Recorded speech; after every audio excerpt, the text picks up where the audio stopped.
ये पढ़ाई करते हैं, तुम्हारी तरह बदमाशी नहीं करते ये लोग, ठीक है ना। तो मैं क्या डिस्कस कर रहा था, मैं सत्य के प्रकार पर चर्चा कर रहा था। ये मेरे हिसाब से अभी बोर्ड नहीं दिख रहा होगा ना? नहीं सर, बोर्ड नहीं दिख रहा है। हाँ, अभी ये दिखेगा कि अब दिखने लगा, यस सर। ठीक है। तो सत्य को कैसे समझें? सत्य को समझा जाना बहुत जरूरी है, और ये टॉपिक जो है ये आपका नीति शास्त्र के लिए भी इक्वली इम्पॉर्टेंट होगा फॉर एथिक्स, और उसके साथ साथ ये निबंध के लिए भी इम्पॉर्टेंट है, और दर्शन शास्त्र में तो ये इम्पॉर्टेंट है ही, ठीक है ना। तो ये तीनों जगह इम्पॉर्टेंट है। अब सत्य को मैं समझने की कोशिश करता हूँ, तो सत्य के तीन रूप मेरे हिसाब से होते हैं। तीन प्रकार से हम सत्य को समझ सकते हैं, जिन्हें आप सत्य के सिद्धांत भी कह सकते हैं, कि सत्य के तीन सिद्धांत हैं। यह तीन कौन कौन से हैं, जरा इस पर हम लोग डिस्कस करते हैं। ये तीन प्रकार में पहले वाले को हम लोग बोलते हैं संवाद सिद्धांत, इसको लिखते जाना। सत्य का संवाद सिद्धांत।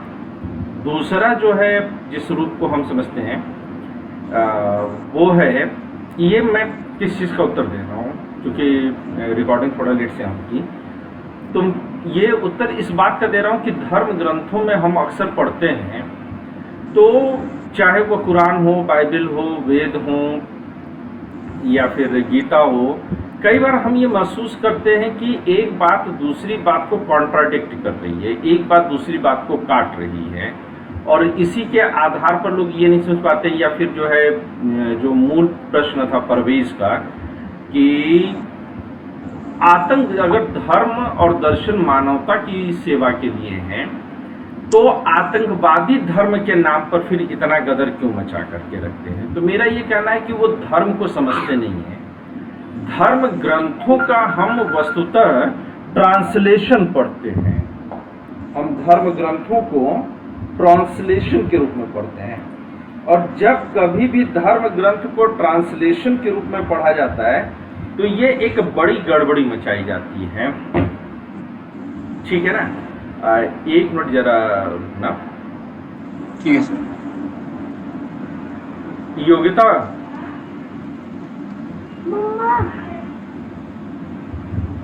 जरा ये फोन ले जाना मेरे पास से।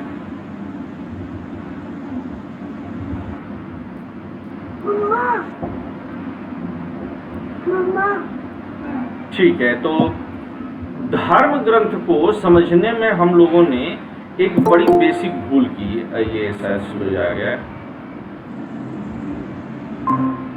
ठीक है ना। तो धर्म ग्रंथ को समझने में भूल क्यों की हमने? क्योंकि धर्म ग्रंथों को अक्सर करके हमने उसके ट्रांसलेशन में समझा है। कुरान को हम पढ़ते हैं तो हम उसका अरबी से हिंदी ट्रांसलेशन कर देते हैं, जिस भी भाषा में हम पढ़ना चाहते हैं। वेद को हम पढ़ना चाहते हैं तो वेद को हम संस्कृत से हिंदी में या किसी अन्य भाषा में ट्रांसलेशन कर देते हैं। इसी तरह से संगम साहित्य को हम पढ़ना चाहते हैं तो संगम साहित्य को भी हम ट्रांसलेशन के रूप में पढ़ते हैं। और मेरे लिए यही लगता है कि ट्रांसलेशन नहीं समझना चाहिए, बल्कि ये समझा जाना चाहिए कि उनका अर्थ हम कैसे निकालें। हम अलग अलग तरह के उनका खंडन नहीं निकाल सकते।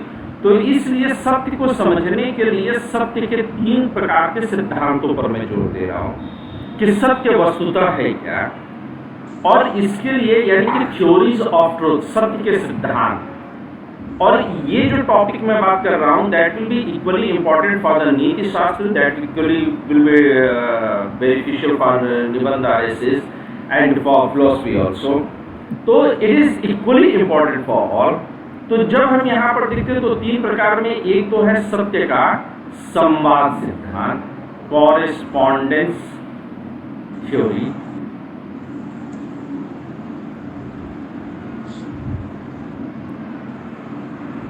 इसको बोलते हैं कॉरेस्पॉन्डेंस थ्योरी। दूसरे वाले का हम नाम दे सकते हैं कि हम इसको दे सकते हैं संसक्तता सिद्धांत।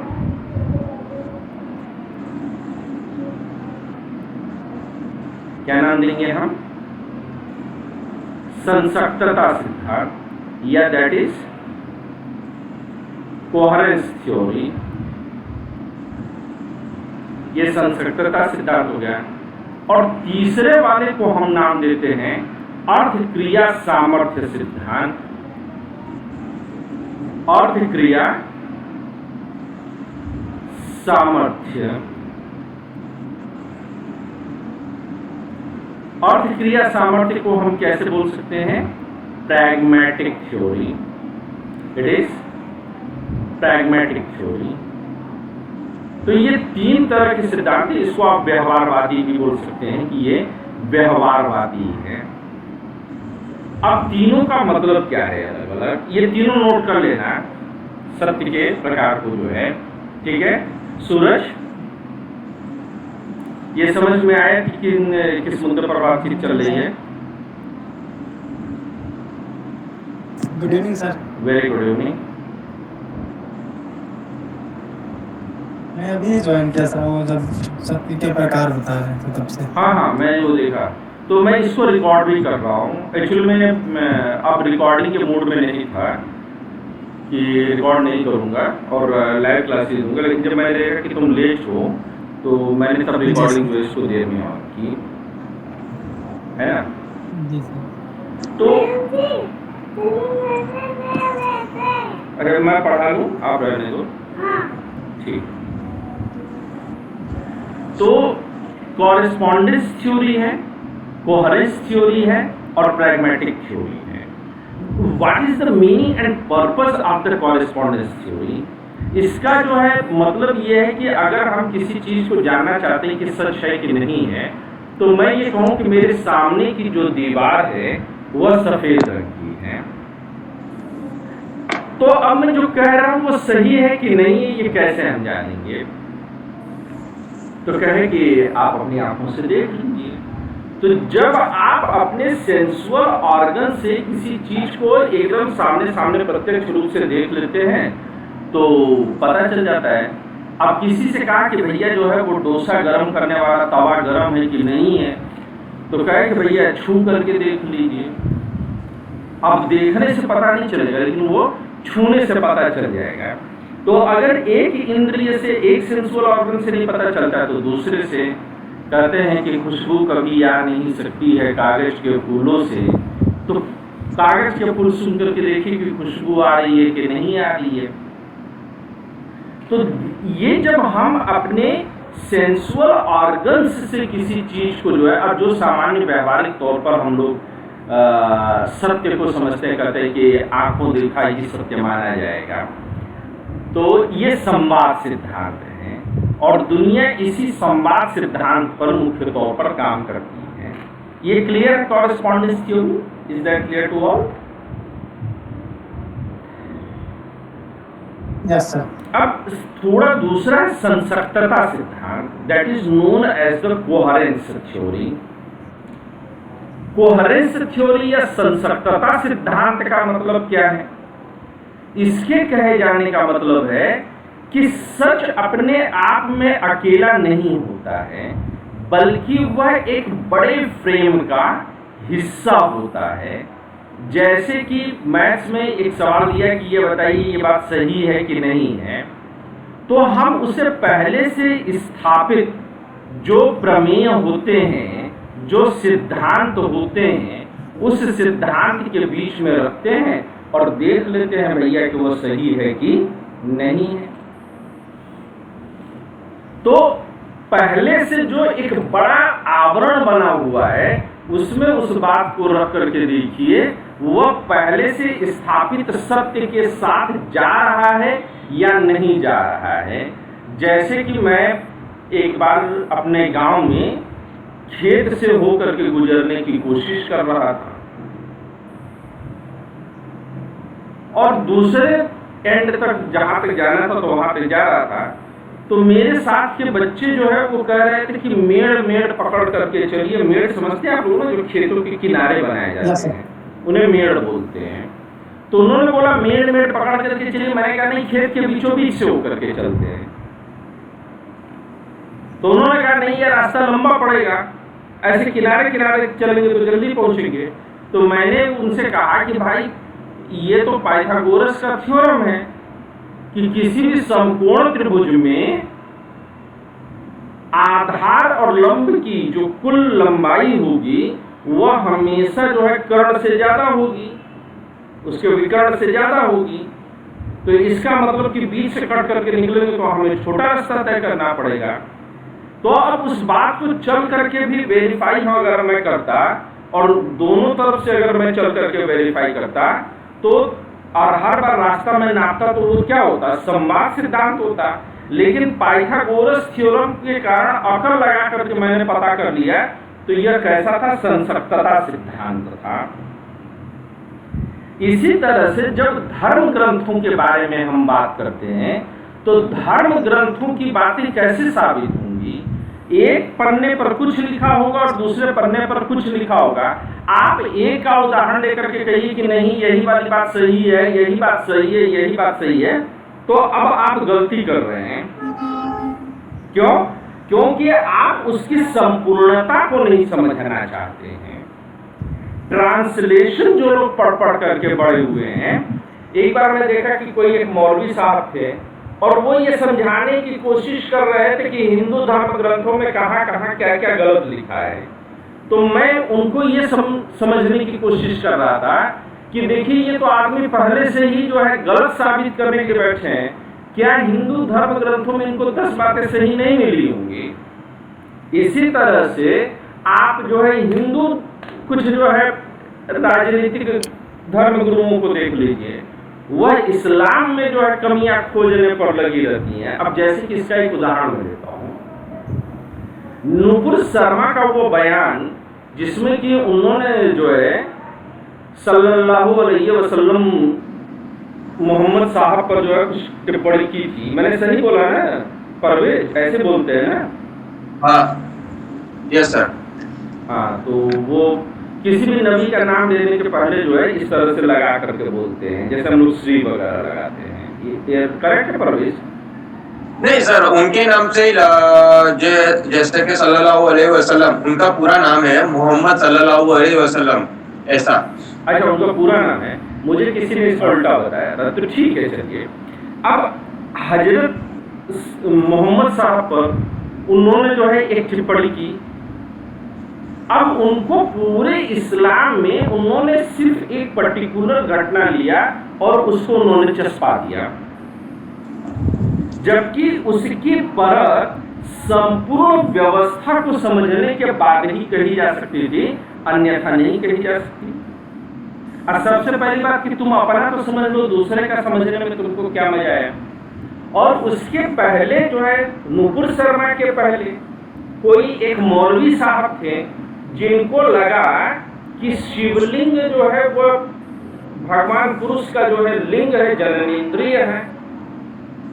अब उन मौलवी साहब को तो जो है तुलसीदास बहुत बढ़िया लिखत करके गए हैं कि जाकी रही भावना जैसी प्रभु मूरत देखी तीन तैसी, तुमको जगह जगह लिंग ही और योनि दिखाई देती है तो तुम ससुरे यही देखोगे। अब ना तो नूपुर शर्मा और ना ही वो जो है मौलवी साहब ये समग्रता में उस बात को नहीं समझना चाहते, वह बस एक अंश को ले लेते हैं और उसी को संपूर्ण। जैसे हाथी को आपने देखा और हाथी का पैर छू करके आपने कहा हाथी तो खंबे जैसा है। अब उसका पैर खंबे जैसा, हाथी खंबे जैसा नहीं है।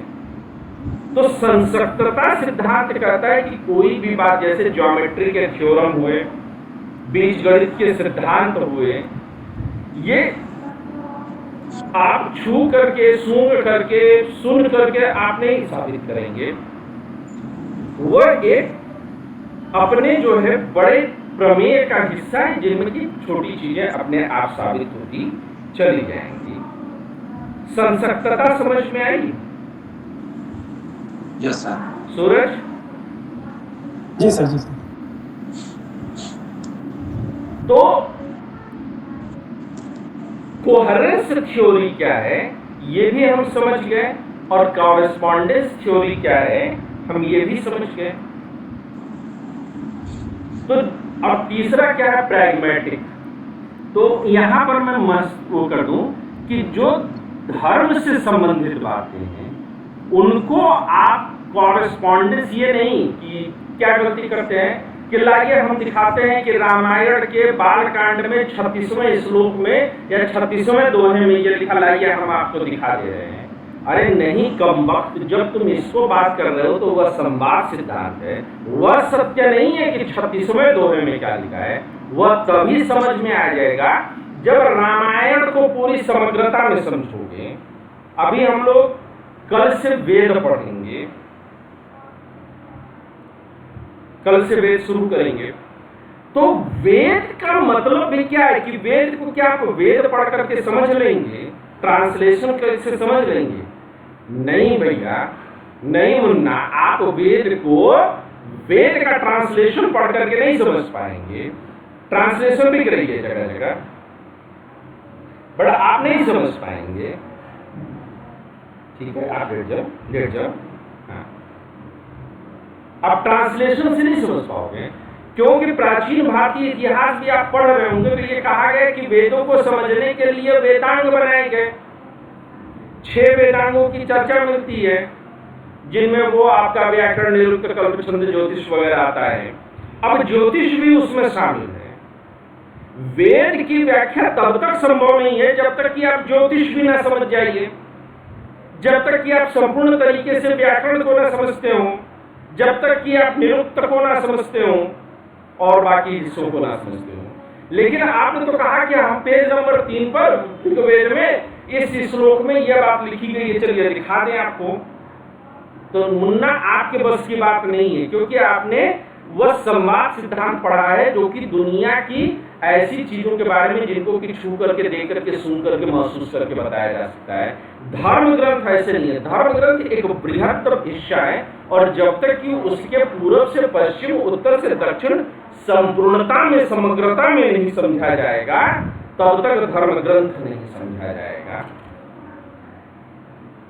यही बात आतंकवादियों के साथ भी गलत हुई।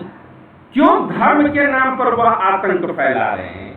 क्योंकि वो संसक्तता सिद्धांत को नहीं समझते हैं। समझते हैं? नहीं समझते हैं, है ना।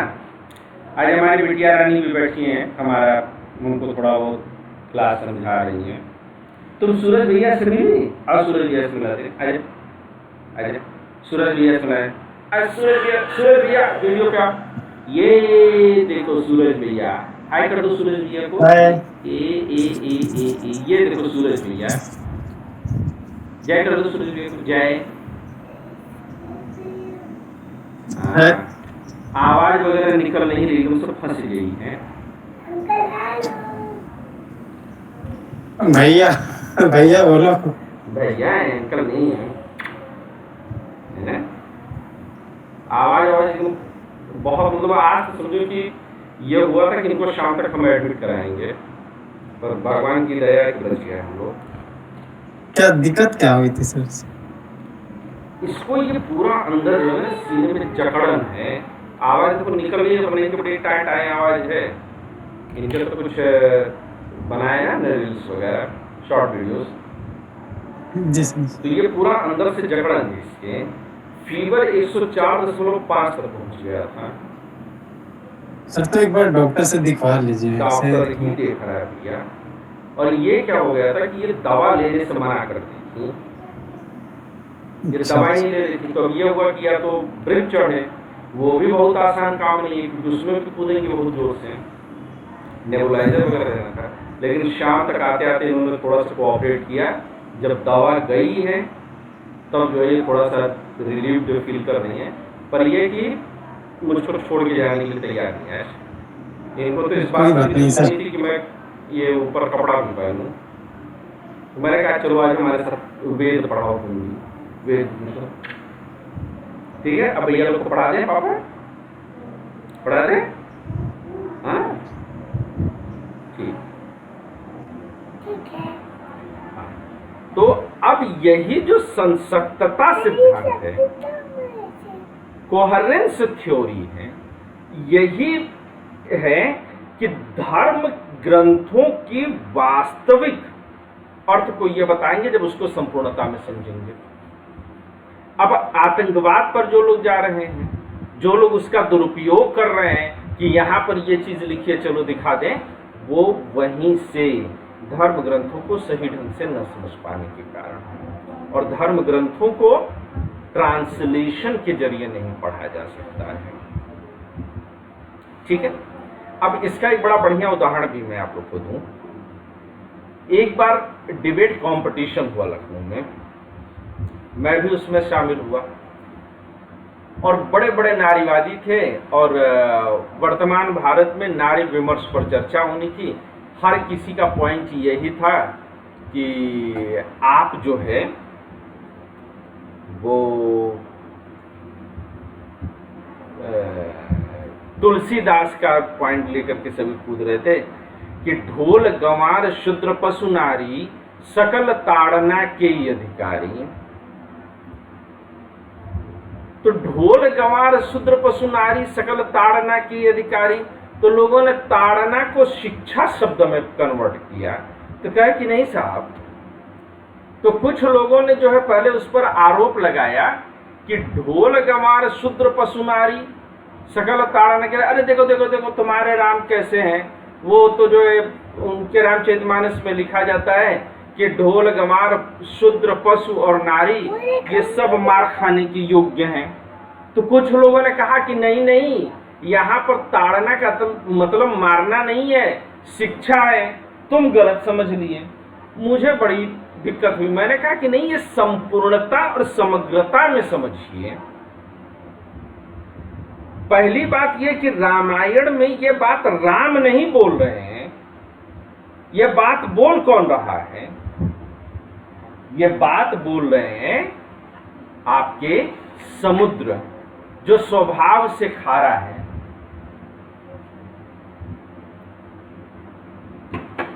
और जिसका परिवार विषैले जीव जंतुओं से भरा है, वह रामायण का आदर्श पात्र नहीं है। रामायण में कुछ आदर्श पात्र भी हैं और कुछ बदमाश पात्र भी हैं, कुछ कुपात्र भी हैं।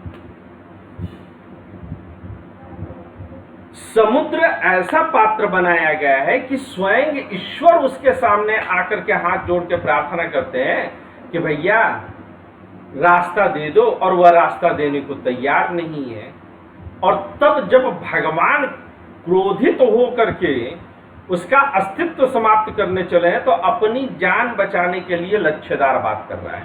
राम का आदर्श जो है नहीं है कि ढोल गंवार शूद्र पशु नारी, यह समुद्र कहता है, वह भी अपनी जान बचाने के लिए लच्छेदार बात बनाता है। तो आप अब क्या किया कि लोग ट्रांसलेशन से ताड़ना को शिक्षा बना दिए, तो ताड़ना से जो है मारना साबित कर दिए, जबकि ऐसा कुछ भी नहीं है। आप उसके बृहत्तता में, उसकी संपूर्णता में उसको समझने की कोशिश करिए। ये संसक्तता सिद्धांत है, ट्रांसलेशन नहीं है। तो धर्म क्यों आतंकवाद की तरफ जो है जाता हुआ दिखाई देने लगा है? क्योंकि आपने ना तो धर्म समझा, ना धर्म ग्रंथ समझा, आपने ट्रांसलेशन समझा है। वो 72 हूरें, वो शराब की दरिया, अबे नालायकों, वो एक प्रतीक तुम्हारे सामने खड़ा किया गया है, सिंबॉलिकली कुछ कहा गया है। वरना हर बात तो यही कही गई है कि जन्नत माँ के चरणों में होता है। तो तुम जैसे नामुराद जो है माँ का चरण उठा करके देख लो कि इसमें 72 हूर और जो है दारू की दरिया मिलती है कि नहीं मिलती है। आप सर जी, इस्लाम में दारू बैंड है, ये कुरान में भी लिखा हुआ है। या ठीक है, तो जब भी बयान होता है तब इसका जिक्र होता है। तो इस्लाम में जो कुरान जो बोल रहा है वो ठीक बोल रहा है, तो आदमी गलत बोल रहा है। बात तो कुरान और आदमी की अभी भी नहीं है। अभी भी क्या हो कि एक सेंटेंस को लेकर के ना तो आप कुरान समझ सकते हो, ना तो आप इस्लाम समझ सकते हो। आपको इस्लाम को उसके इतिहास में, उसके संपूर्ण दर्शन में, उसके संपूर्ण जो है उद्देश्य में जाकर के समझना होगा। एक स्टेटमेंट में या एक एक्ट में जाकर के अगर आप इस्लाम समझोगे, किसी भी धर्म को समझोगे तो गलती होगी। वही है कि क्या इस्लाम में, अब हम बहस को इस लेवल पे ले जाएं कि क्या इस्लाम में दारू बैन है कि नहीं बैन है, तो हम संवाद सिद्धांत की तरफ ले गए, हम उसको संवाद सिद्धांत की तरफ ले गए, हम उसको संसक्तता की तरफ नहीं ले जाते हैं। जबकि धर्म ग्रंथों के तात्पर्य संसक्तता में है, संवाद में नहीं है। अब आप भी कहां पर आ गए, परवेश क्या गलती की, आप जैसे डिफेंड करने आए आप फिर संवाद में गए। Getting my point. और तीसरा है अर्थ क्रिया सामर्थ्य, प्रैग्मेटिक, व्यवहारिक, यानी कि सत्य को हम उसी चीज को मानेंगे जो व्यवहारिक रूप से कोई रिजल्ट देने में संभव है। यह रिजल्ट पर डिपेंड करता है। तीसरा जो थ्योरी है यह किस पर डिपेंड करता है, यह रिजल्ट या परिणाम देने पर है।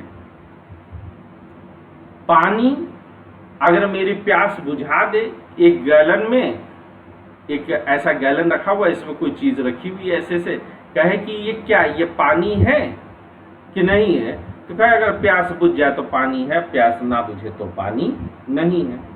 कोई दवा बहुत अच्छी दवा है, इसका क्या प्रमाण है, यह सही बात है कि गलत बात है, कैसे प्रमाणित होगा, तो इसको प्रमाणित करने का एक ही आधार है कि क्या वह दवा बीमारियों का इलाज करने में कारगर है।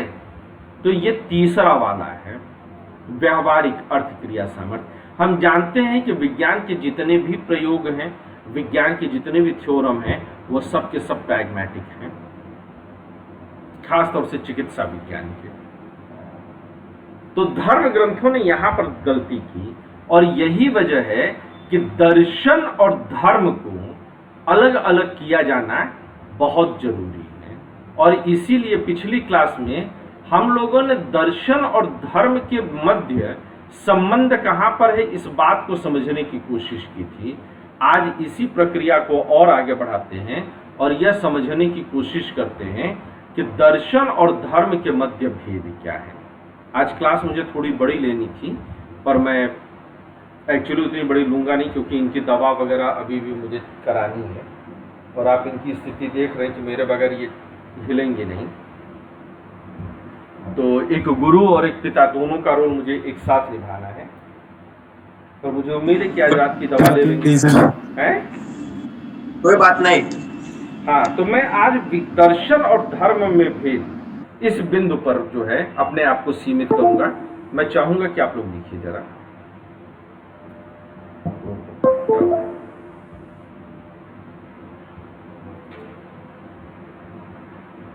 दर्शन और धर्म में भेद।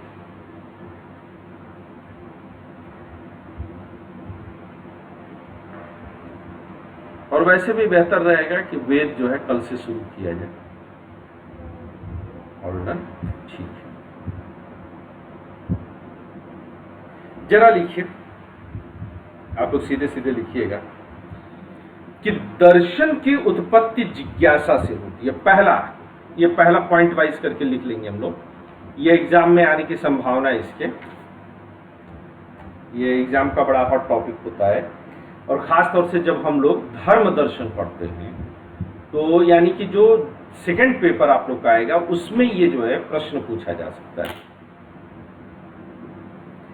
कि दर्शन की उत्पत्ति जिज्ञासा से होती है।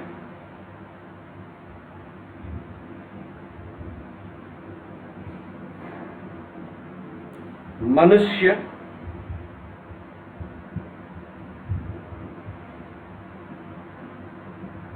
ईश्वर, मनुष्य, ईश्वर, स्वर्ग,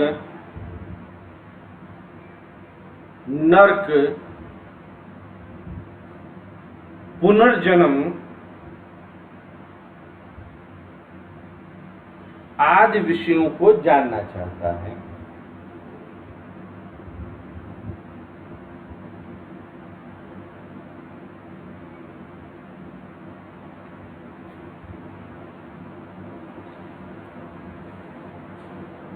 मनुष्य एक प्रकार की, आगे पॉइंट बढ़िएगा इसी में, मनुष्य एक प्रकार की असंतोष का अनुभव करता है।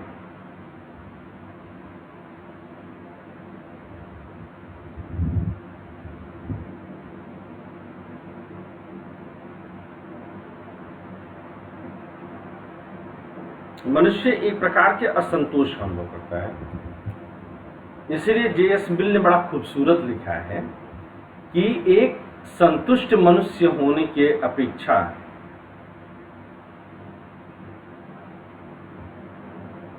एक असंतुष्ट मूर्ख होना है।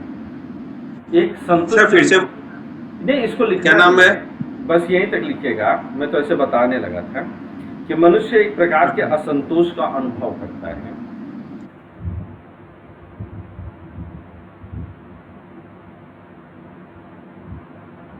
कि एक संतुष्ट मूर्ख की अपेक्षा एक असंतुष्ट मनुष्य कहीं ज्यादा बेहतर है, ये जे.एस. मिल कहते हैं। आप समझिए, अगर आपके अंदर आपने जितना जाना है उतने पर अगर आपको संतोष हो जाए तो फिर आप आगे नहीं बढ़ सकते।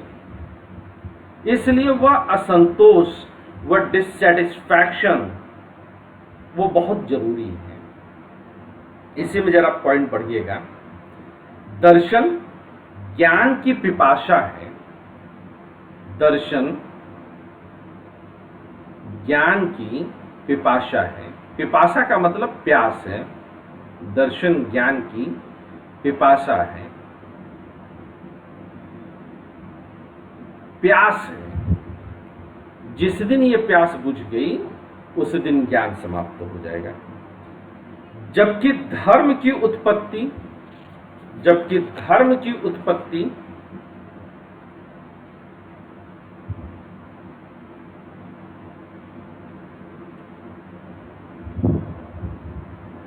आध्यात्मिक भूख के कारण होती है।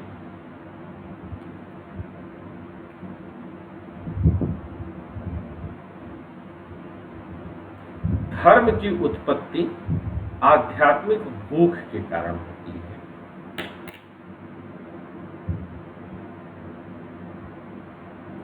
मनुष्य अपने को निर्बल और असहाय सा महसूस करता है। निर्बल और असहाय सा महसूस करता है।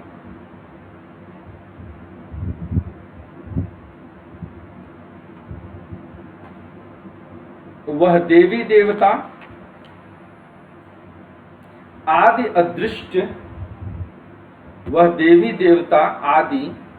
अदृष्ट शक्तियों का सहारा लेना चाहता है।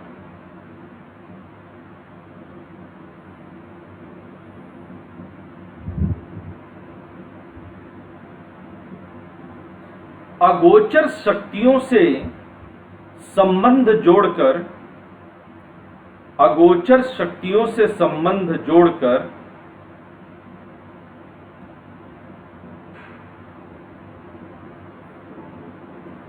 मनुष्य कुछ अपेक्षा करता है।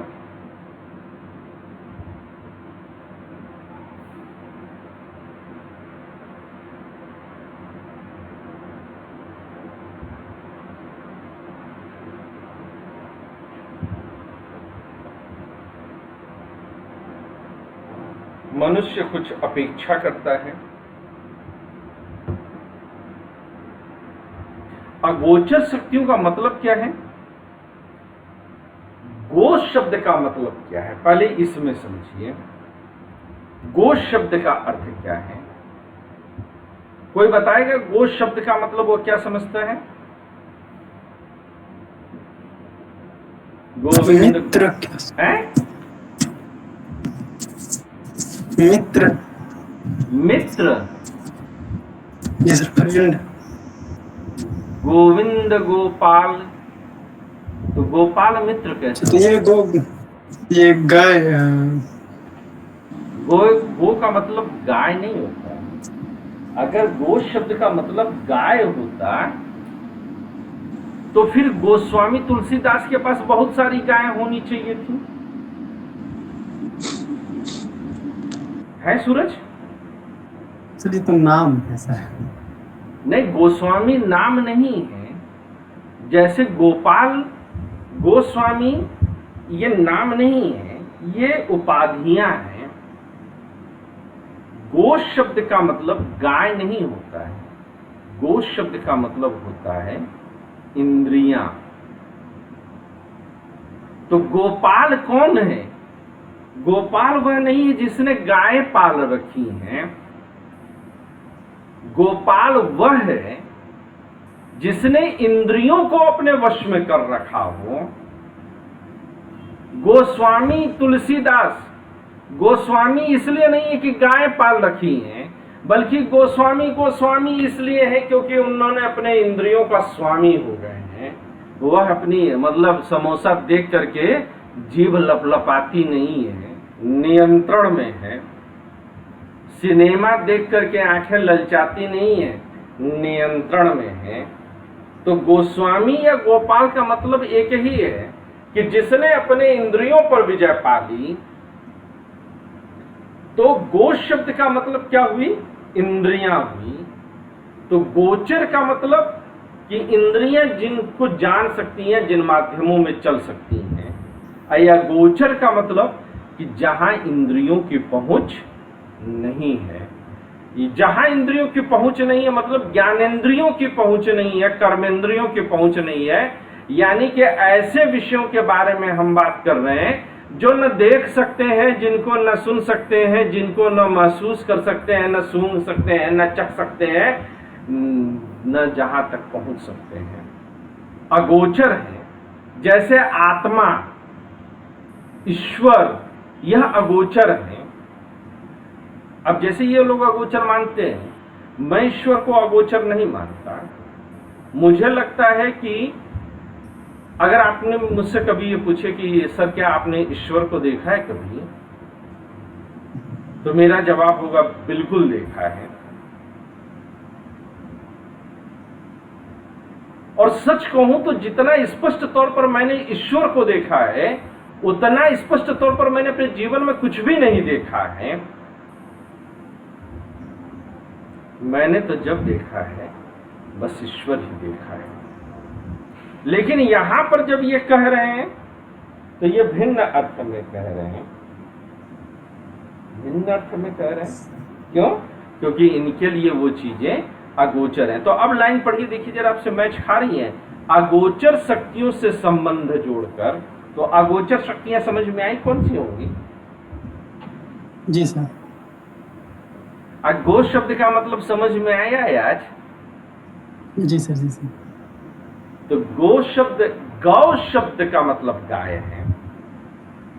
कई जगह अपभ्रंश के कारण गौ को गो बोला गया है, लेकिन जब गोपाल और गोस्वामी शब्द बोला गया है तो मतलब क्या है? इंद्रियों कि आप अपने इंद्रियों पर नियंत्रण स्थापित करते हो। परवेज, बात समझ में आई? मजा आ रहा है परवेज? फिलॉसफी का चस्का लग रहा है। और सोचिए उन बेचारों का जो बैठ करके समाज शास्त्र या इतिहास पढ़ रहे होंगे, उनको कौन सा मजा आता होगा। और जो दर्शन पढ़ते हैं उनका आनंद सोचिए। दर्शन पढ़ने में कुछ रुचि ऐसी है कि मजा आ जाता है। आज तबियत खराब, आज दर्शन पढ़ रहा हो तो दर्शन एक आनंद देता है, चारों तरफ से एकदम मस्त कर देता है दर्शन। मतलब इसलिए मुझे दर्शन बहुत प्रिय है। तो लिखिए, अगोचर शक्तियों से संबंध जोड़कर मनुष्य कुछ अपेक्षा करता है।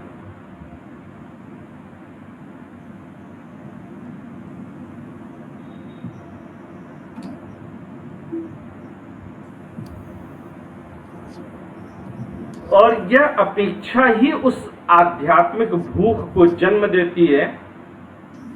और यह अपेक्षा ही उस आध्यात्मिक भूख को जन्म देती है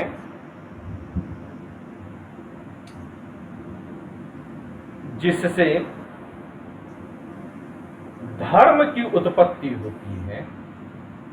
जिससे धर्म की उत्पत्ति होती है।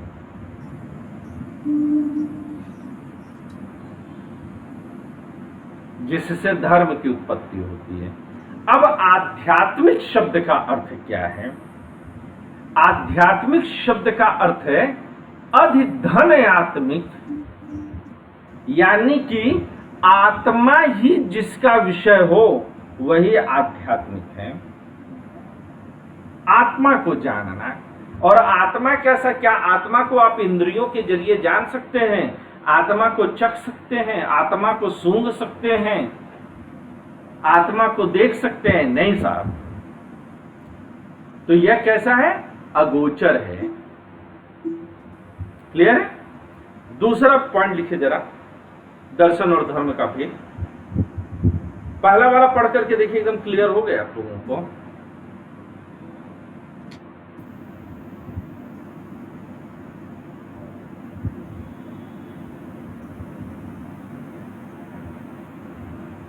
All clear?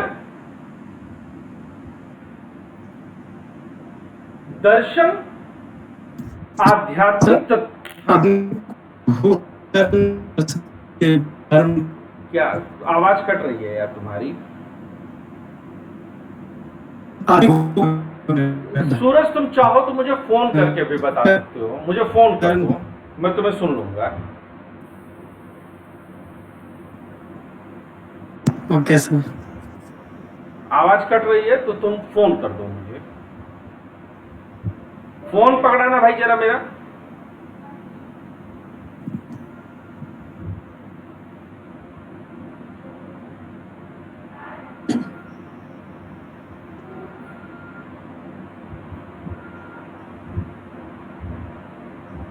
हेलो।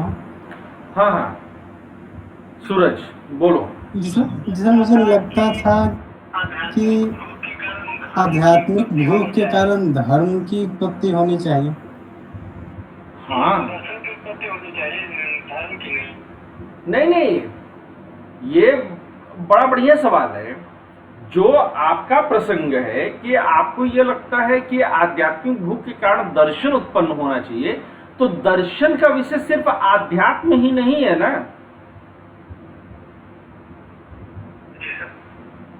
तो धर्म और आध्यात्म आपस में कुछ दूर तक साथ चलते हैं, इसलिए दर्शन की भी होती है, लेकिन दर्शन उसके अलावा भी बहुत कुछ चीजों को जानने की कोशिश करता है।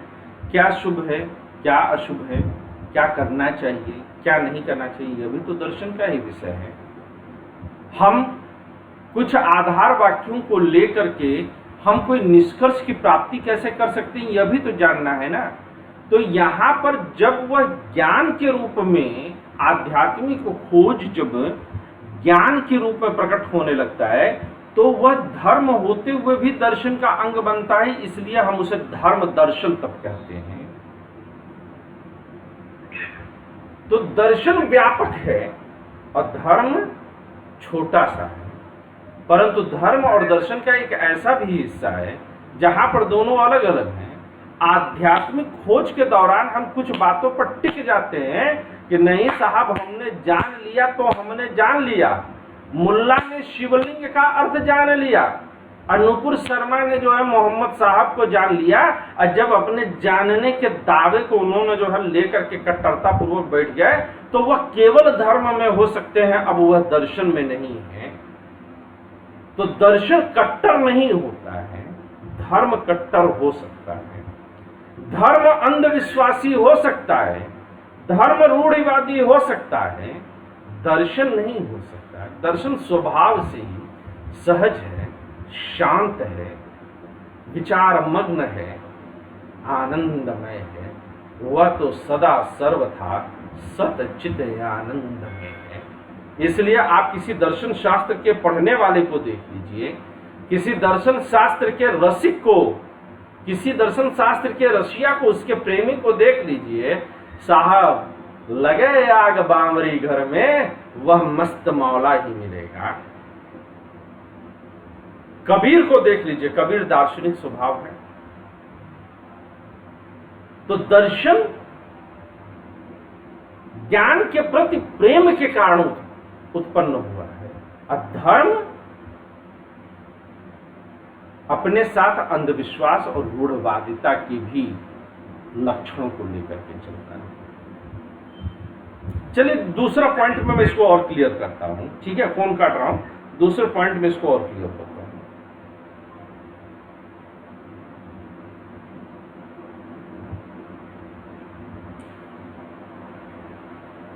लिखे जाए दूसरा पॉइंट, दर्शन आध्यात्मिक तत्वों की खोज करता है। अब यहीं पे मैं क्लियर कर दे रहा हूं, दर्शन आध्यात्मिक तत्वों की खोज करता है,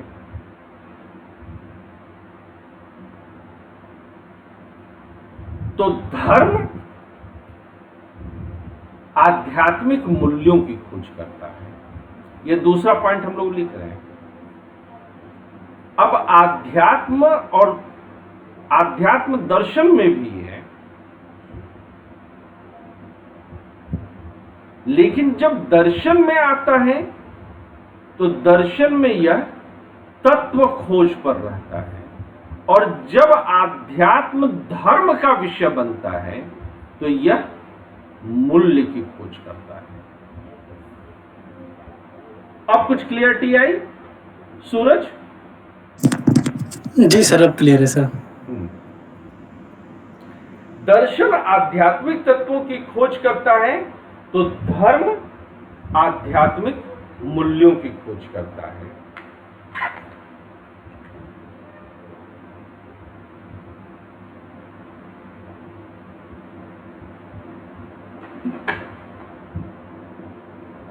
ईश्वर, जीव, आगे इसी में लिखिएगा, ईश्वर, जीव, जगत आदि का यथार्थ स्वरूप क्या है? ईश्वर, जीव, जगत आदि का यथार्थ स्वरूप क्या है, यानी कि वास्तविक स्वरूप क्या है?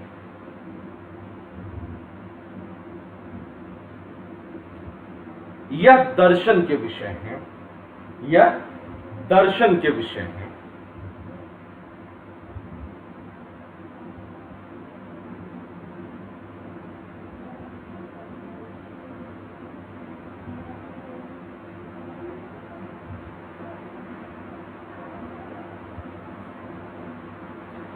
धर्म ईश्वर आदि विषयों की, आगे बढ़िएगा पॉइंट, धर्म ईश्वर आदि विषयों की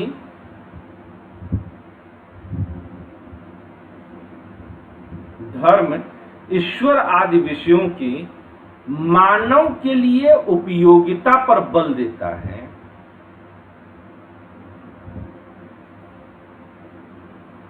कई बार सही तरीके से तो कई बार गलत तरीके से मानव के लिए उपयोगिता पर बल देता है।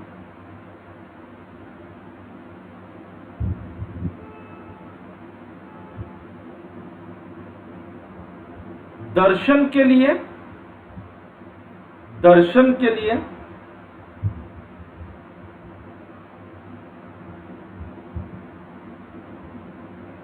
ईश्वर परम तत्व है,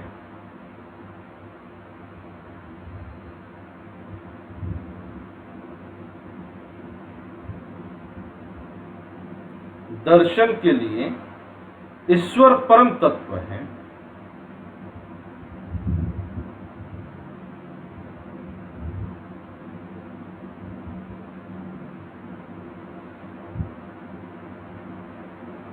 जबकि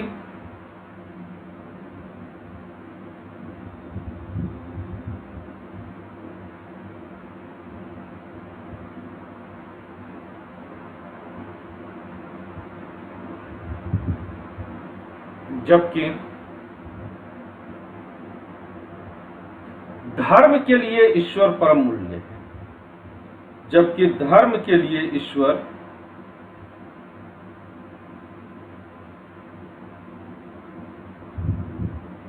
परम मूल्य है, जिसे प्राप्त करने के लिए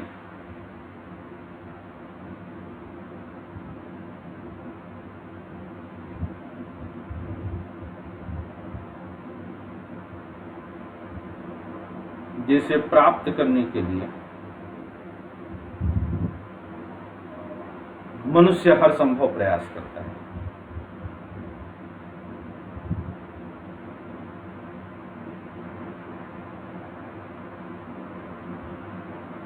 जिसे प्राप्त करने के लिए मनुष्य हर संभव प्रयास करता है।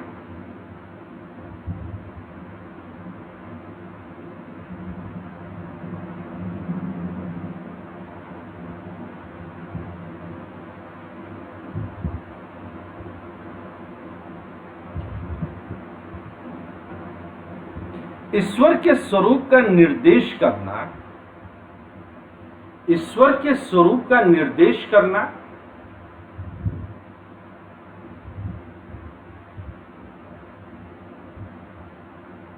अर्थात बतलाना,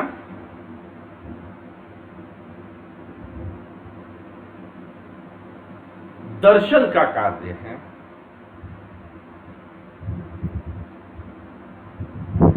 जबकि ईश्वर साधन का मार्ग बतलाना, जबकि ईश्वर साधन का मार्ग बतलाना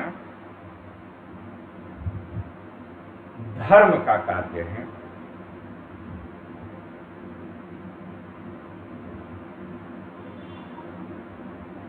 पढ़ के देखिए, पूरा पॉइंट क्लियर हुआ ये। अगले पॉइंट पर जाने से पहले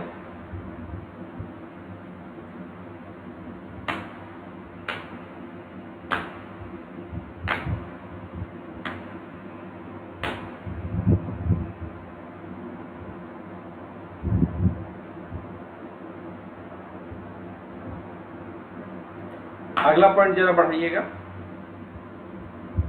अगला पॉइंट जरा कनेक्ट करिएगा। क्लियर है ना? कोई डाउट तो नहीं है दूसरे पॉइंट पे? No sir. नहीं सर। ठीक है, अगला पॉइंट लिखिएगा। दर्शन बुद्धि प्रधान है और धर्म भावना प्रधान है।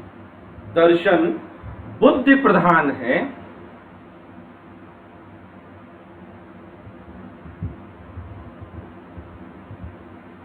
और धर्म भावना प्रधान है।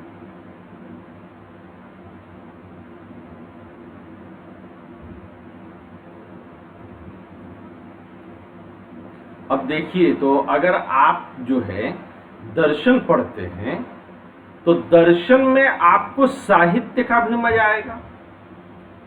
दर्शन में आगे चल करके आप देखेंगे कि आपको समाज शास्त्र का, समाज शास्त्रीय आनंद भी आएगा। दर्शन में आपको राजनीति शास्त्रीय आनंद भी आएगा। दर्शन में आपको धर्म का भी आनंद आएगा। दर्शन में आपको गणित का आनंद और विज्ञान का भी आनंद आएगा। जब अलग अलग बातों को आप सिद्ध करने की कोशिश करेंगे तो ऐसा कुछ भी नहीं, कोई विषय नहीं जिसका आनंद है आपको दर्शन में आया।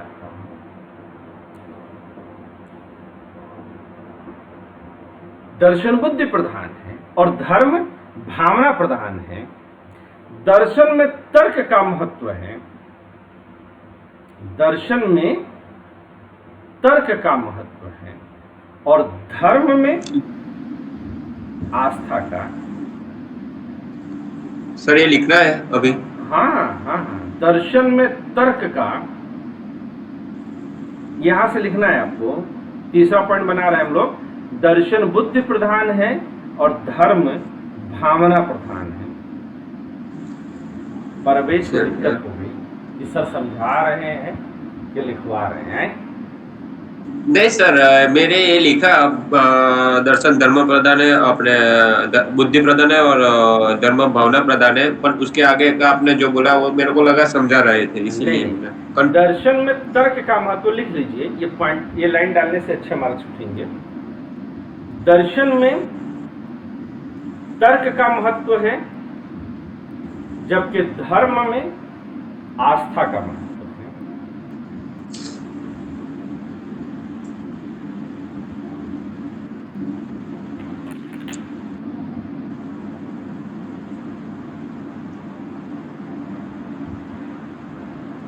तर्क की कसौटी पर,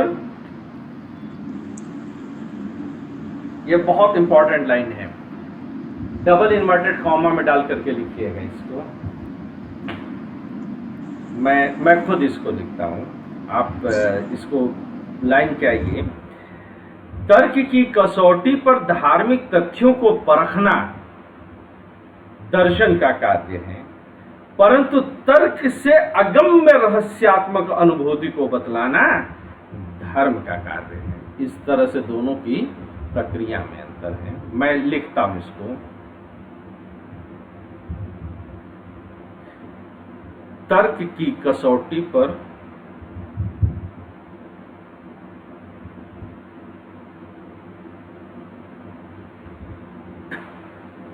धार्मिक तथ्यों को परखना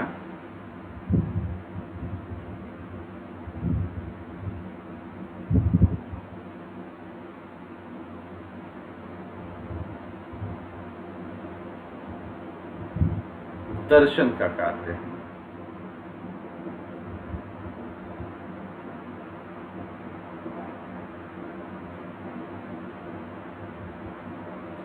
परंतु तर्क से अगम्य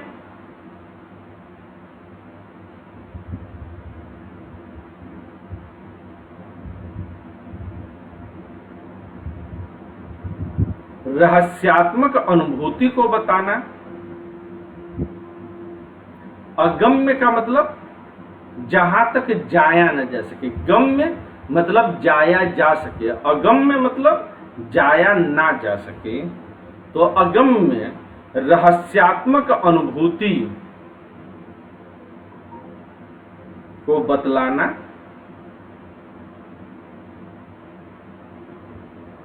धर्म का कार्य है।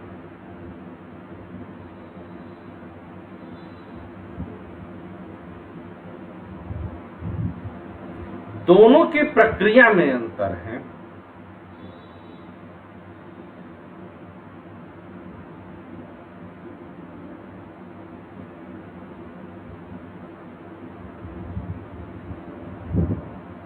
दोनों की प्रक्रिया में अंतर है।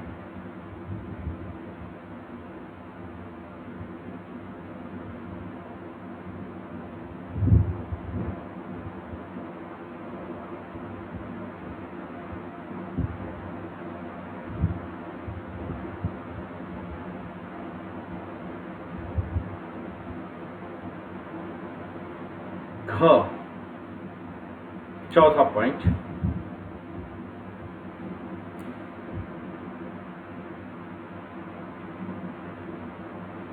दर्शन सैद्धांतिक है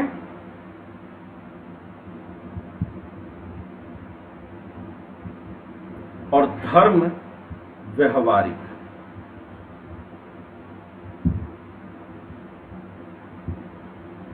लेकिन यह बात कब तक सही है? जब तक कि धर्म और दर्शन के बीच का हम भेद कर रहे हैं। ऐसा नहीं कि धर्म पूरी तरह से व्यवहारिक है और दर्शन पूरी तरह से सैद्धांतिक है। लेकिन जब दोनों में हम अंतर करेंगे तो मोटे तौर पर धर्म के मुकाबले दर्शन ज्यादा सैद्धांतिक है और दर्शन के मुकाबले धर्म ज्यादा व्यवहारिक है। तो दर्शन सैद्धांतिक है और धर्म व्यवहारिक। दर्शन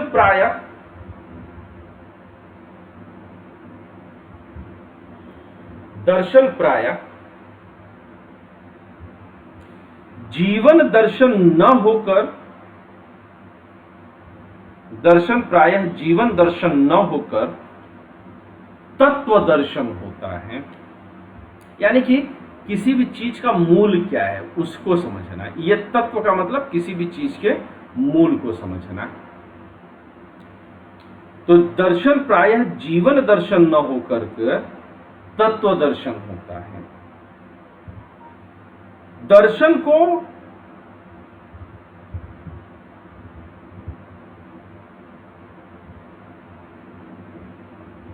हम कई मौकों पर, दर्शन को हम कई मौकों पर जीवन से अलग भी कर सकते हैं। जैसे केवल हम कार्य कारण सिद्धांत की चर्चा करें तो हम जीवन से तुरंत उसको नहीं जोड़ रहे हैं। तो कई मौकों पर हम जीवन से अलग कर सकते हैं। दर्शन को हम कई मौकों पर जीवन से अलग कर सकते हैं। धर्म जीवन यापन की प्रणाली है। धर्म जीवन यापन की प्रणाली है। इसे जीवन से अलग नहीं किया जा सकता। सकता, इसे जीवन से अलग नहीं किया जा सकता।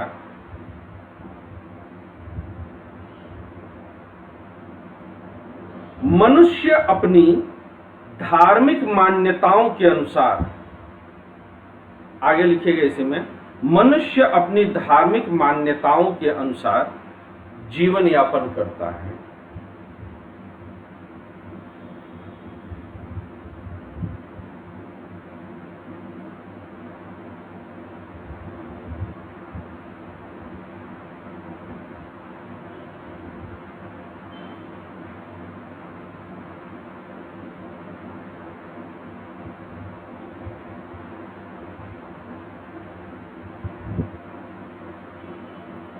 मनुष्य अपनी धार्मिक मान्यताओं के अनुसार जीवन यापन करता है, परंतु दार्शनिक सिद्धांतों का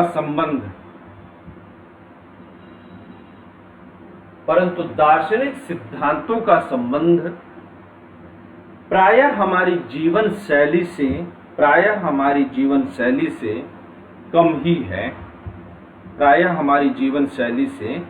कम ही है।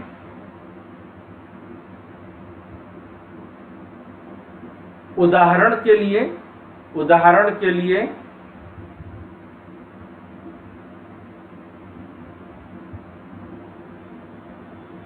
हम गैर हिंदू होकर भी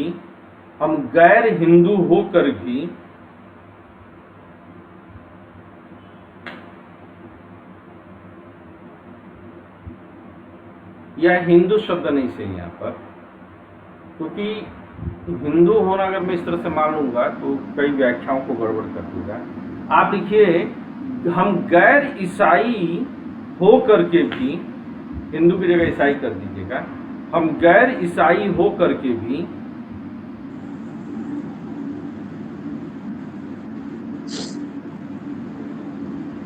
ईसाई दर्शन की अच्छी समझ रख सकते हैं,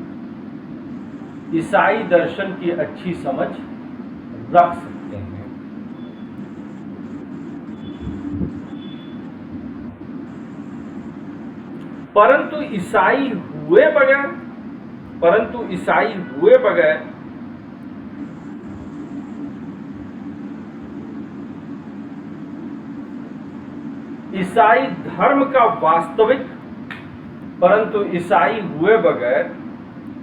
ईसाई धर्म का वास्तविक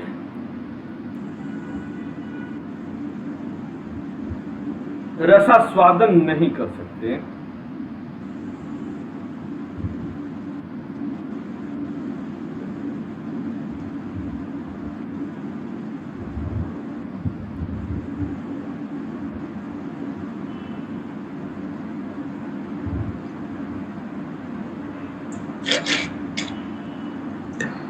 ईसाई धर्म का वास्तविक रसास्वादन नहीं कर सकते।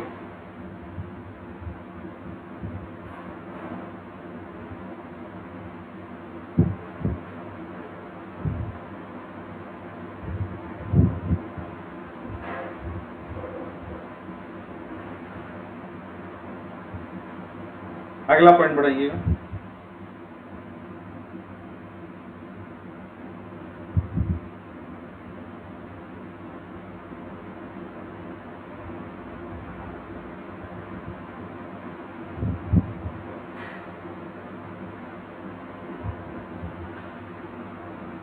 दर्शन और धर्म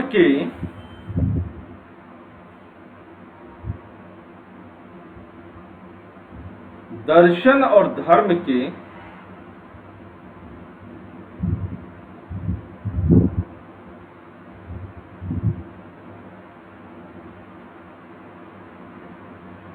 लक्ष्य में भी अंतर है।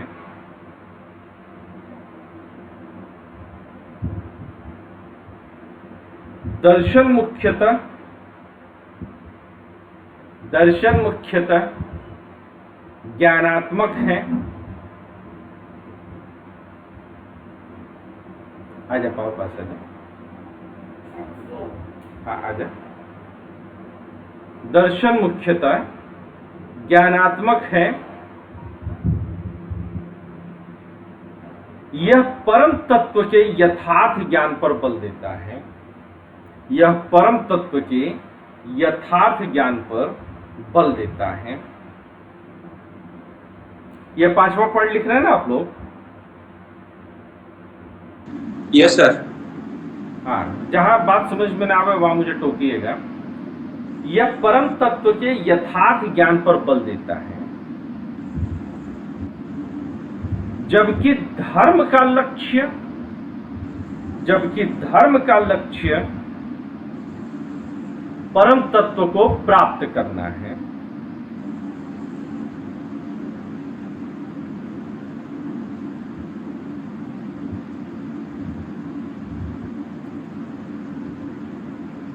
दार्शनिक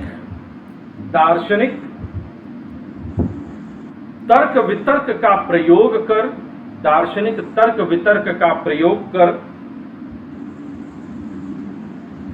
ईश्वर संबंधी ज्ञान को स्पष्ट करता है। ईश्वर संबंधी ज्ञान को स्पष्ट करता है।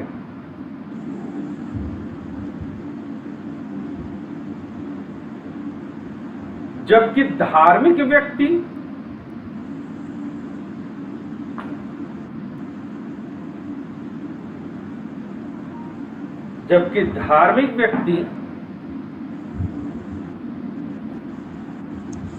ईश्वरीय अनुभूति प्राप्त करना चाहता है। जबकि धार्मिक व्यक्ति ईश्वरीय अनुभूति प्राप्त करना चाहता है।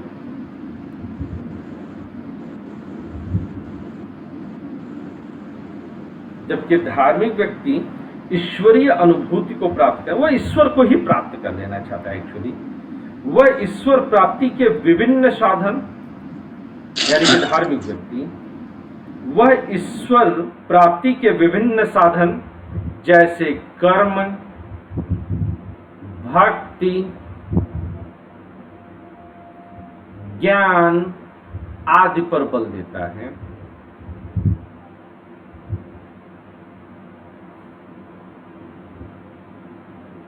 छठवां पॉइंट लिखिएगा। छठवां पॉइंट,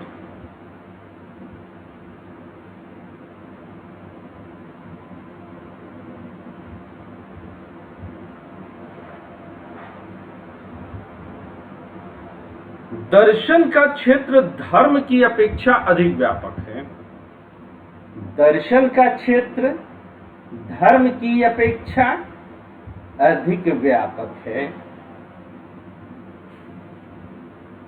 फिर से बोल दिया। दर्शन का क्षेत्र धर्म की अपेक्षा, ये 6वां पॉइंट लिखवा रहा हूं, दर्शन का क्षेत्र धर्म की अपेक्षा अधिक व्यापक है।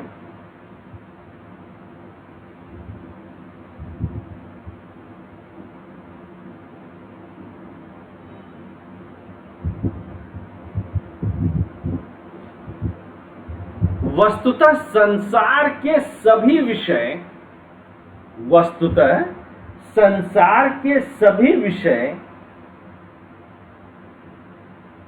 दर्शन के विषय हैं।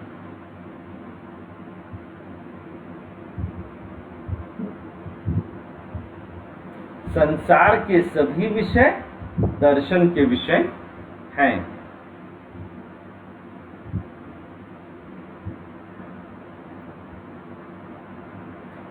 ऐसा कोई ज्ञान नहीं,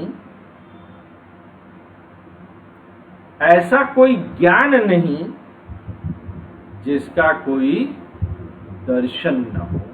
ऐसा कोई ज्ञान नहीं जिसका कोई दर्शन ना हो।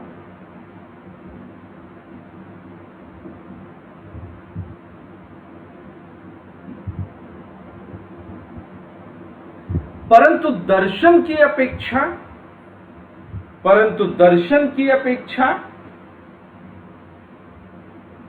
धर्म का क्षेत्र, परंतु दर्शन की अपेक्षा धर्म का क्षेत्र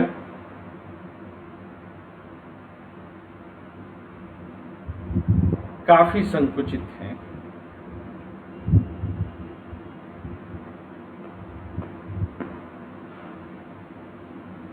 धर्म, ईश्वर, आत्मा, जन्म मरण आदि विषयों पर ही विचार करता है, आदि विषयों पर ही विचार करता है।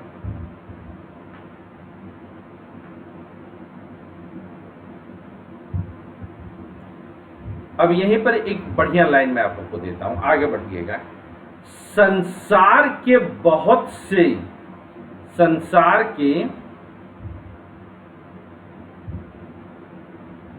से या ऐसे लिखिए, संसार के सभी धर्म ईश्वर केंद्रित हैं।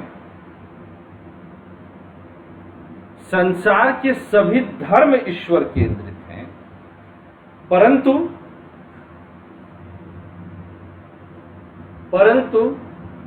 संसार के बहुत से ऐसे दर्शन हैं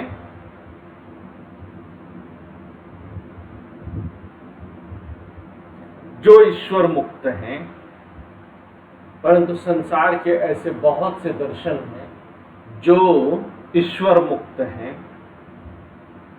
जैसे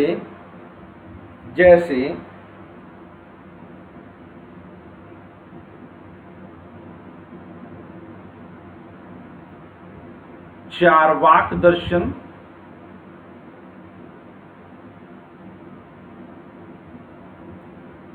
सांख्य दर्शन आदि।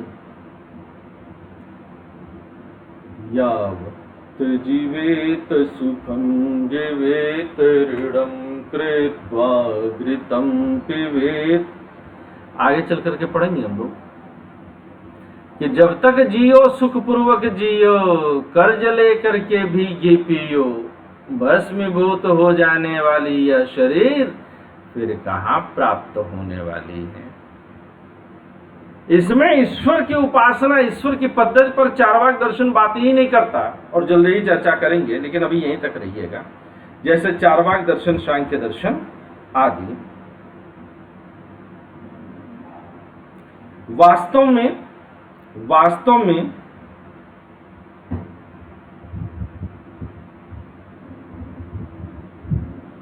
ईश्वर के बगैर दर्शन का काम तो चल सकता है। वास्तव में ईश्वर के बगैर दर्शन का काम तो चल सकता है, परंतु ईश्वर के बगैर धर्म का काम नहीं चल सकता है।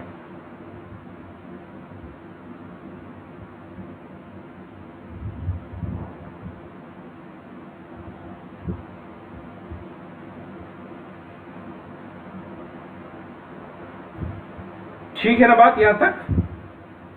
अब जो सूरज आपकी समस्या थी, उस समस्या का लगभग पूरी तरह से निराकरण हो गया होगा, जो आपने शुरू में उठाई थी।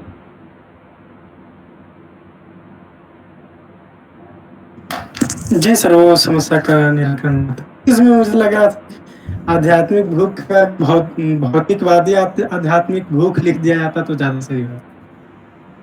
भौतिक और आध्यात्मिक नहीं हो सकता, क्योंकि भौतिक और आध्यात्मिक दो अलग अलग चीजें हैं। भौतिक आध्यात्म नहीं होता है शब्द। भौतिक होना और आध्यात्मिक होना एक दूसरे का विरोधी होना है। या तो आप भौतिकतावादी होंगे या वास्तव में मतलब बना ही इसलिए कि वो अपने साथ समाज को जोड़ रख सके। हाँ, तो समाज को जोड़ने के लिए जाने का मतलब जब आध्यात्म के संदर्भ में आप भौतिकता का शुरू करते हैं, तो इसका मतलब कि सोना चांदी गुड़िया गहना इनसे है, घर द्वार संपत्ति इनसे है, और आध्यात्म का मतलब आत्मा के स्तर पर ऊपर उठ जाना है। तो जब कोई भौतिकता के स्तर से ऊपर उठता है, तब वह आध्यात्मिक स्तर पर पहुंचता है। यह ठीक ऐसे है जैसे रात बीत जाने पर जो है उजाला होता है, तो रात भरी दोपहरी शब्द तो नहीं हो सकती ना, या रोशनी भरी रात तो होगी नहीं। दोनों एक दूसरे के जरा हो सकता है असल में सर मेरे मन में ऐसा मतलब भावना बैठा हुआ है कि धर्म की स्थापना खास करके लोगों को अपने साथ, ये धर्म के साथ रखने के लिए हुई। और ये जो धर्म के जो अभी वर्तमान में जिसको ठेकेदार कह सकते हैं, तो धर्म के ठेकेदारों ने अध्यात्म का एक जाल फैलाया जिसमें सभी लोग बंधे रहे। इस वजह से मैंने इसे भौतिकवादी धर्म आध्यात्म के साथ ही आया और उसका उद्देश्य ही लोगों को जोड़ना था। ये क्लास देखोगे तो शुरू में इसको बड़ी गंभीर चर्चा मैंने की थी, तो तुम मिस कर गए। तो बहुत गंभीर चर्चा मैंने इस पर की थी और ये महाभारत में लिखा भी है। भीष्म पितामह एक जगह बोलते हैं कि धरति धारयति इति धर्मम, जो समाज को धारण कर सके वही धर्म है। लेकिन समाज को धारण तभी हम कर सकते हैं या समाज को एक साथ लेकर के हम तभी चल सकते हैं जब हम भौतिकताओं से ऊपर उठ जाएं। अगर हम खेत द्वार में, सोना चांदी में, गहना गुड़िया में, सुंदरता में, बदसूरती में पड़े रहेंगे तो हम अपनत्व के तरफ लगे रहेंगे। और जब तक कि हम अपने शरीर के स्तर से ऊपर उठ करके उस आत्मा पर नहीं जाते जो हम में, तुम में, परवेज में, सब में एक समान रूप से व्याप्त है, तब तक हम आध्यात्मिक नहीं हो सकते। और जब हम आध्यात्मिकता के स्तर पर उठेंगे तभी हम सबको साथ लेकर के चल पाएंगे। जब तक हम भौतिकवादी हैं तब तक तो हम अधिक से अधिक बटोरने में लगे रहेंगे, क्योंकि तब सब कुछ मेरा है। सर वही बटोरने की संस्कृति के कारण ये लगा था मुझे। ठीक है, शुरू से देखना तुम्हें अच्छा लगेगा। जी सर, जी सर।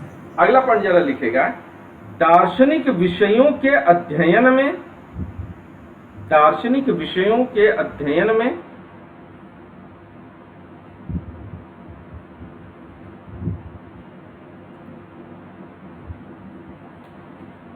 के अध्ययन में क्या होनी चाहिए? तटस्थता और निष्पक्षता अधिक होती है।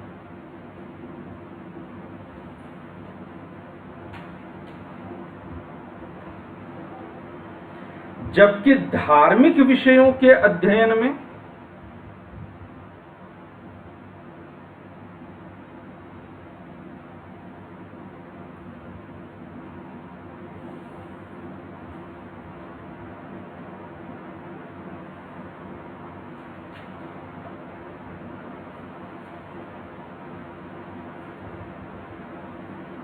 अंधविश्वास और कट्टरता अधिक होती है।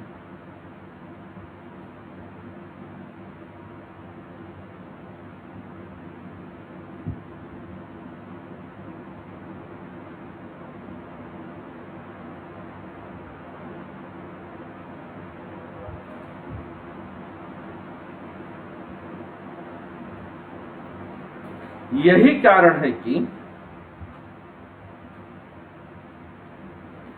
धर्म में मतभेद अधिक उत्पन्न होते हैं, और यही कारण है कि धर्म में मतभेद अधिक होते हैं।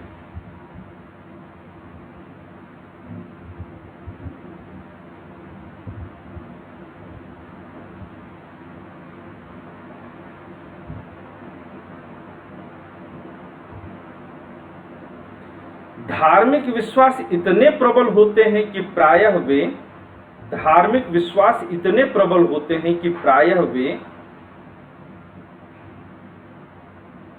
मनुष्य को हठधर्मी बना देते हैं, कि वे मनुष्य को हठधर्मी बना देते हैं।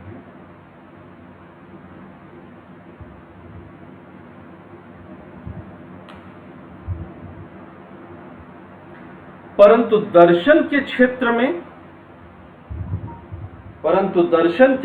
में तटस्थ विचारों पर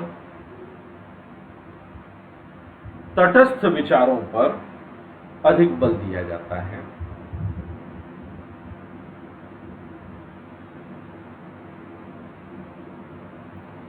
अब यहीं पर अगर आप महसूस करेंगे तो आप पाएंगे कि हम लोगों ने पहले धर्म और दर्शन में समानता खोजी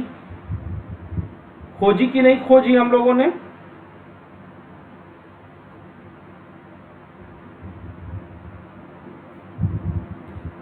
फिर हमने धर्म और दर्शन के मध्य भेद भी खोज लिया। तो अब हम इस पूरे पॉइंट को कंक्लूड कैसे करेंगे? हमें निष्कर्ष इस बात का कैसे लिखना चाहिए? तो जरा लिखिए निष्कर्ष। धर्म और दर्शन के मध्य का जो संबंध है उस पर निष्कर्ष हम किस तरह से डेवलप करेंगे?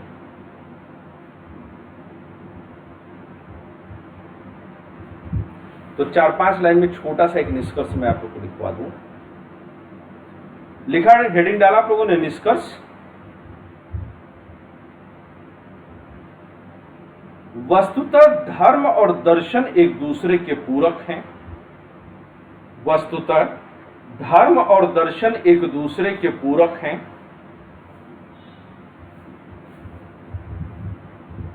दर्शन धर्म की सहायता करता है। दर्शन धर्म की सहायता करता है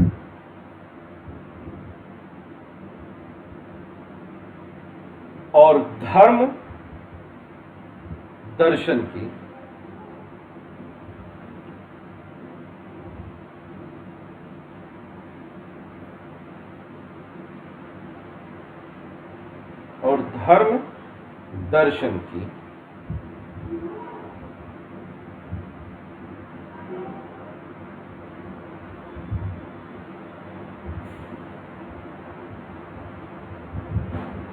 दर्शन धर्म की बौद्धिक व्याख्या कर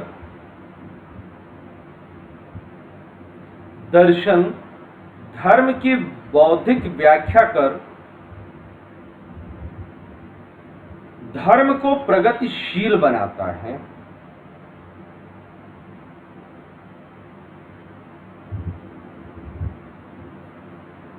इससे धर्म रूढ़वादिता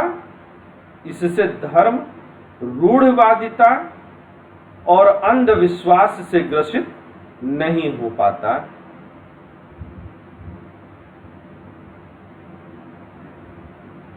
दूसरी ओर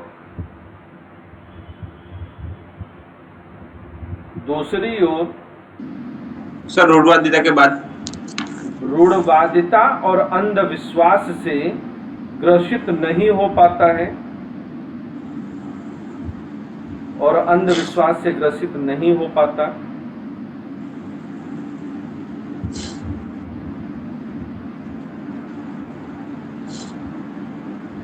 दूसरी ओर धर्म भी दर्शन का सहायक है।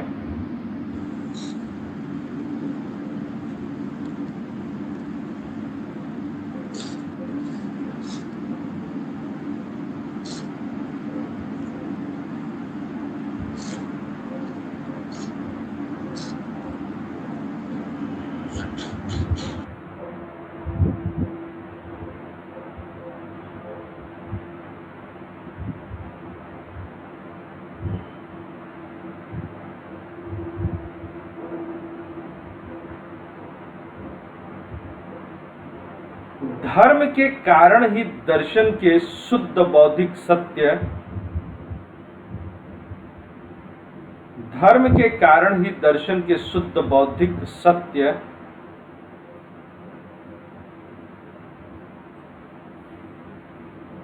जीवन के लिए उपयोगी बनते हैं।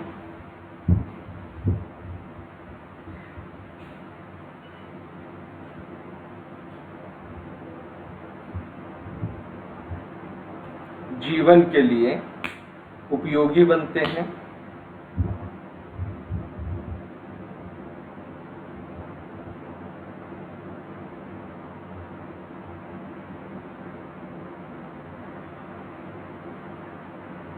तात्पर्य यह है कि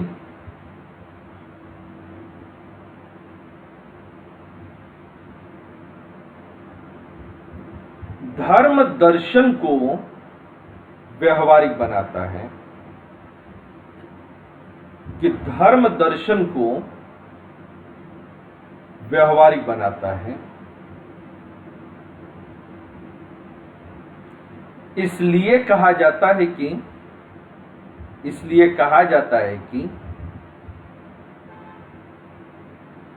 धर्म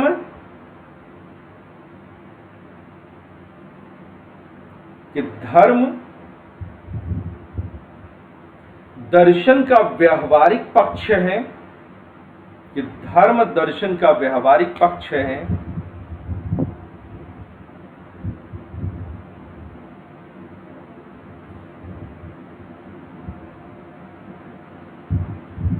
और दर्शन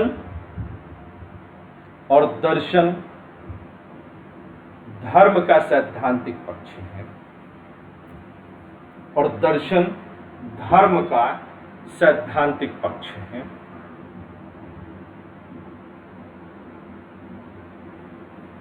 क्लियर है ये पॉइंट इतना?